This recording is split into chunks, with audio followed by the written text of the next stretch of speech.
आज हम 9th class की वर्कशीट नंबर 21 कर रहे हैं। विद्यार्थी का नाम लिख देंगे, कक्षा अध्यापक का नाम लिख देंगे और आज का जो टॉपिक रहेगा वो है एक ही रेखा के समांतर रेखाएं। एक ही रेखा दे रखी है और उसके समांतर रेखा दे रखी है, तो उसका टॉपिक रहेगा आपका। ठीक है, क्या होता है देखिए बच्चों, स्क्रीन पर आपको दिखाई दे रहा होगा। बच्चों, यदि दो रेखाएं एक ही रेखा के समांतर हो तो क्या वे परस्पर समांतर होंगी? अगर दो रेखाएं एक ही रेखा के समांतर हो तो क्या उस परस्पर आपस में भी समांतर होंगी? हाँ जी होंगी। देखिए जांच करते हैं उसकी कैसे। आकृति एक आपको दिखाई दे रही होगी स्क्रीन पर, बना भी दिए मैंने। मान लीजिए पी क्यू आर तीन रेखाएं दिखाई दे रही हैं आपको। पी क्यू आर तीन रेखाएं हैं और जिसमें आपको दे रखा उसने पी समांतर है क्यू के और पी समांतर है किसके? आर के। ठीक है जी, तो रेखा और पी क्यू आर के लिए तिर्यक रेखा एल खींचे। एल या टी आपको दे रखी है, समझिए। ठीक है जी, तिर्यक रेखा उसने बोल रखा टी है जी। चलो जी, हमने टी मान लिया इसको। तो जब ये दे रखा है तो आपको शो करना है कि क्या ये और ये भी क्या है आपकी समांतर हैं। ठीक है जी, उसने स्मॉल से दिखाया तो हम भी स्मॉल से दिखाए थे। चलिए, ये आपका Q है और ये आपका R है। ठीक है, अब ये दोनों रेखाएं जो है Q भी P के समांतर है और R भी P के समांतर है। जो सेम रेखा के समांतर, तो क्या ये आपस में समांतर होंगी? ये हमें देखना है। तो देखिए, अगर P समांतर है किसके? Q के। दिया है हमको P समांतर है Q के, तो ये संगत कोण होंगे।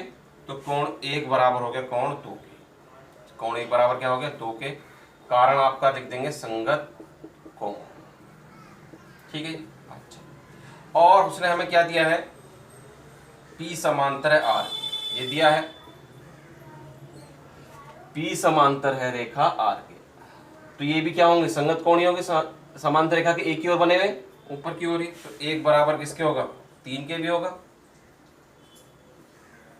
कारण क्या कहलाएंगे जिसके भी? संगत कोण। अच्छा, अब एक दो के भी बराबर है, एक तीन के बराबर है। अगर ये दोनों चीजें किसी सेम चीज के बराबर, तो आपस में भी क्या होंगी? बराबर होंगी। अतः या समीकरण एक और दो से समीकरण एक और दो से क्या पता चला हमें जी? कि कोण दो बराबर है कोण तीन के। क्योंकि ये दोनों ही एक ही कोण के बराबर थे, तो आपस में क्या होंगे? ये बराबर होंगे। ऐसा तभी पॉसिबल है जब ये दोनों क्या हों?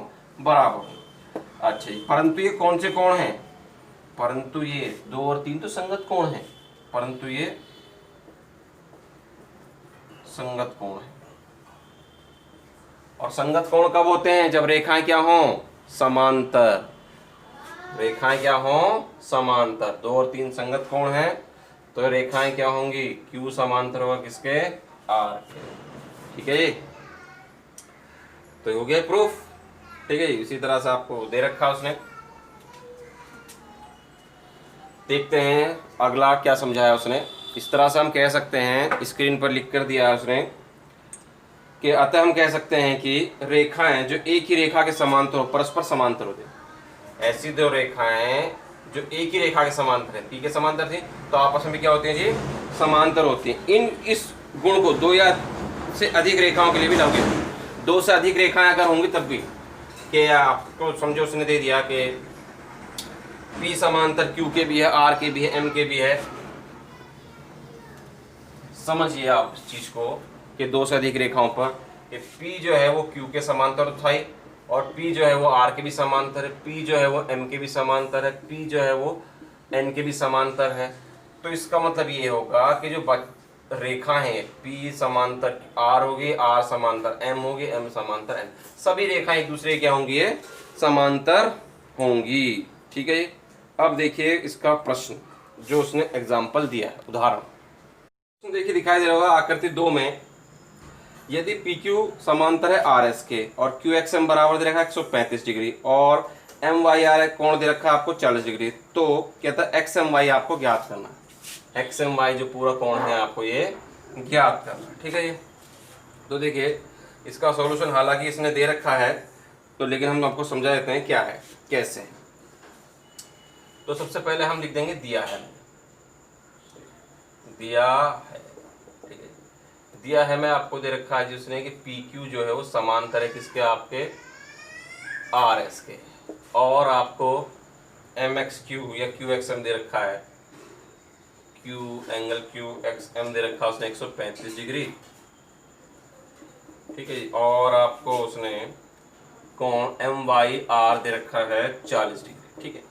ये दो चीजें उसने हमें दी और हमसे पूछा उसने एक्स एम वाई ज्ञात हमको करना है, इसके अंदर ज्ञात करना है, क्या ज्ञात करना है हमें ज्ञात करना है एंगल एक्स एम वाई, ठीक है, एक्स एम वाई ज्ञात करना है। तो हम इसमें करते हैं एक रचना, क्या करते हैं रचना, रचना क्या होती है, ऐसा काम होता है जो अपनी सहूलियत के लिए करते हैं। तो हमने क्या रचना करी, बिंदु एम से गुजरती हुई, एम से गुजरती हुई, बिंदु एम से गुजरती हुई, इसको नाम देते हैं हम ए बी, बिंदु एम से गुजरती हुई ए बी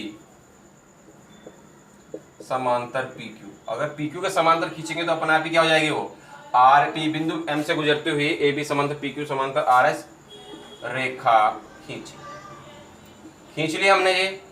उसके बाद उपपत्ति देखिए कैसे हम इसको निकालेंगे कोण। तो देखिए इस कोण को मैंने कह दिया एंगल 1, इसको कह दिया एंगल 2, ठीक है जी। कोण एक नाम दे दिया, इसको कौन नाम दे दिया, कोण 2। तो अब समझिए जरा इस चीज को, ये समांतर रेखाओं के बीच में बने कोण है तो ये अंत्य कोण कहलाते हैं। तो यानी कि कोण 1 प्लस में कोण 135 बराबर कितना होगा आपका 180 डिग्री। कारण क्या होगा, अंत्य अभिमुख कोण, ठीक है जी, अंत्य कोण कैसे 135 उठा के उधर लेंगे काय का हो जाएगा आपका माइनस का हो जाएगा, ठीक है जी। और 135 घटाएंगे तो कितना बचेगा 5 और 4 45 डिग्री आपका कोण बना। अब कोण 2 की बात करें तो कोण 2 क्या है आपका, ये रेखा और ये जेड नहीं बन रहा क्या, जेड बन रहा है। तो ये कौन से कोण है, एकांतर कोण है, और ये कोण क्या होते हैं, बराबर होते हैं, हमने पिछली वीडियो में सीखा था, एकांतर कोण हो गए। अब लेकिन हमें तो क्या चाहिए, हमें चाहिए कोण एक्स एम वाई।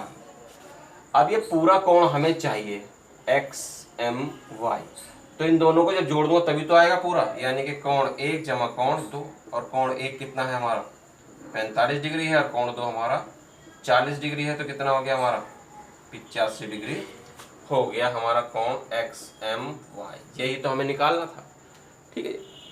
तो देखते हैं अब अभ्यास के लिए उसने क्या क्वेश्चन दिए हैं, देखते हैं आगे।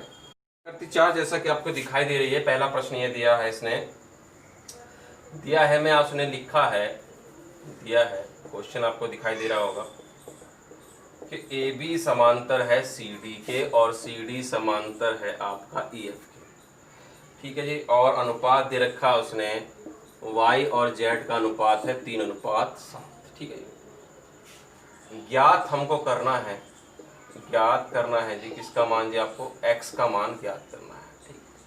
अब देखिए उपपत्ति कैसे ज्ञात करेंगे हम इसका मान, तो कैसे करेंगे ज्ञात, जरा ध्यान से देखिएगा। अनुपात जो दिया होता है, अनुपात का मतलब है कि चीज से उसको काट के लिखा गया, इस चीज से उसको काट कर लिखा गया है। तो मान लेंगे, माना y कितना होगा जी 3a और z कितना हो गया आपका 7, क्यों काट के लिखा गया है। अब ये हो सकता है कि 6 और 14 हो, 3:7 काट दिया हो, 2 3 6 और 2 7 14, इसलिए 3:7 आ गया हो, ठीक है। हो सकता है कि 9:21 और 3 से काट दिया, 3 3 9 3 7 21, तब 3:7 आ गया हो। तो हमें नहीं पता किससे काटा, हमने मान लिया a से काटा तो गुणा कर दिया, वापस पूरा संख्या हमारे पास आ गई। अब हम क्या करते हैं इसमें, देखिए हमें तो x का मान चाहिए, तो देखिए x का मान कैसे निकालेंगे हम ये जानते हैं कि ए बी समांतर है सी डी के, तो सी डी समांतर किसके, ई एफ के, तो आपस में भी समांतर होगा ऊपर। तो हम ये जानते हैं कि ए बी समांतर है सी डी के और सी डी समांतर है ई एफ के। इस तरह से मैं कह सकता हूं कि ए बी समांतर है किसके, ई एफ के। अगर ये दोनों सेम रेखा के समांतर तो आपस में क्या होंगे, समांतर होंगे। समांतर होंगे तो x और z जेड ही बना रही है तो एकांतर कोण होंगे। तो एक्स बराबर कितना होगा, जेड होगा, एक्स बराबर होगा आपका जेड। कारण क्या है आपका, एकांतर कोण। और जेड कितना है आपका, जेड है आपका 7a। तो एक्स बराबर जेड और जेड कितना है 7a, तो एक्स निकल के आपका 7a आ गया। अब एक्स और वाई को देखो तो ये अंतर्भिमुख कोण नहीं है, समांतर रेखाओं के बीच में नहीं बने हुए, और बीच में बने हुए हैं तो इनका जोड़ कितना होगा, इनका जोड़ होगा 180 डिग्री। कारण क्या होगा जी, अंतः कोण। एक्स कितना है हमारा, एक्स है 7a, ठीक है जी, और वाई कितना है हमारा 3a। ये कितना हो गया आपका 10a। 10 कहाँ जाएगा, डिवाइड में चला जाएगा, 0 से 0 कैंसिल, कितना आ गया 18 आ गया। ए का मान यानी 18 से काटा गया था। हमें वैल्यू चाहिए किसकी, एक्स की, एक्स की चाहिए। एक्स कितना माना था मैंने, एक्स आया था हमारा 7a, और ए का मान कितना निकाल चुका हूं मैं 18। तो 18 सत्ते 126, ठीक है जी। इस तरह से x का मान आपका आ गया, और एग्जाम्पल फर्स्ट जो है आपका वो कंप्लीट हो गया क्वेश्चन नंबर 1। अब देखते हैं क्वेश्चन नंबर 2। कहता है आकृति 5 PQ समांतर ST के, PQ समांतर है ST के, ठीक है। क्वेश्चन नंबर 2 है आपका, और PQR कोण, PQR दे रखा है आपको 110 डिग्री, और RST आपको दे रखा है 130 डिग्री, और आपसे पूछा गया है QRS। QRS आपको ज्ञात करना है, ठीक है। तो देखिए रचना क्या करेंगे आप, बिंदु R से गुजरती हुई कोई समांतर रेखा खींच लेंगे, AB खींच ली, तो लिख देंगे बिंदु R से गुजरती हुई AB समांतर PQ। अगर PQ के समांतर खींचेंगे तो अपने आप ही क्या हो जाएगी, वो ST रेखा खींची, ठीक है जी। अब देखिए ऊपर कैसे हम इसको वैल्यू हम इसकी फाइंड कर सकते हैं। मार्कर में इंक डाल लेते हैं जरा। तो देखिए उपपत्ति में क्या करेंगे हम, इसे हमने कह दिया कोण। तो ये अंतर्विमुख कोण है, तो इनका जोड़ कितना होगा 180 डिग्री। कारण अंत्य कोण, ठीक है जी। 110 को उठा कर तो लेंगे, काय का हो जाएगा माइनस का, कितने बचे 70 डिग्री, ठीक है। इसकी बात करें, कोण 2 कह दिया, तो ये भी समांतर रेखा है, तो ये भी क्या होंगे अंत्य कोण, क्योंकि दोनों के समांतर होगी, एक के समांतर खींची तो कोण 2 प्लस में 130 डिग्री बराबर 180 डिग्री। कारण क्या है जी, ये भी अंत्य कोण। 130 को उठा कर तो लेंगे, काय का हो जाएगा माइनस का, कितने बचेंगे आपके 50 डिग्री। अच्छा, उसके बाद ये जो QRS है ये निकालना है। तो ये एक ही रेखा पर तो बने हुए, एक ही रेखा पर जो कोण बने होते हैं उनका जोड़ कितना होता है 180। हमें जानते हैं एक ही रेखा पर जो कोण बनते हैं उनका योग 180। एक ही रेखा पर बने कोण लिख देंगे, ठीक है। ये 1 हम निकाल चुके हैं ऑलरेडी 70। QRS हमको चाहिए वास्तव में, कोण 2 हम निकाल चुके हैं कितना 50, और ये हो गया 180, ठीक। 50 और 70 कितना हो गया आपका 120, और ये QRS आपका ऐसे ही रहेगा, और ये आपका 180 डिग्री, ठीक है। डिग्री लगा लीजिएगा ये आप जो है। अब 120 को उठा कर उधर लेंगे, काय का हो जाएगा माइनस का, QRS बराबर हो जाएगा आपका 180 डिग्री माइनस का 120 डिग्री। 180 में से 120 गया तो कितने बचे 60 डिग्री। यही तो है आपका QRS, यही है आपका QRS, यही निकालना था, ठीक है। इसी के साथ आपकी वर्कशीट कंप्लीट हो जाती है। पसंद आई हो तो वीडियो को लाइक करें, शेयर करें और कमेंट करें, ठीक है। अगर चैनल को अभी तक सब्सक्राइब नहीं किया तो चैनल को सब्सक्राइब जरूर करें।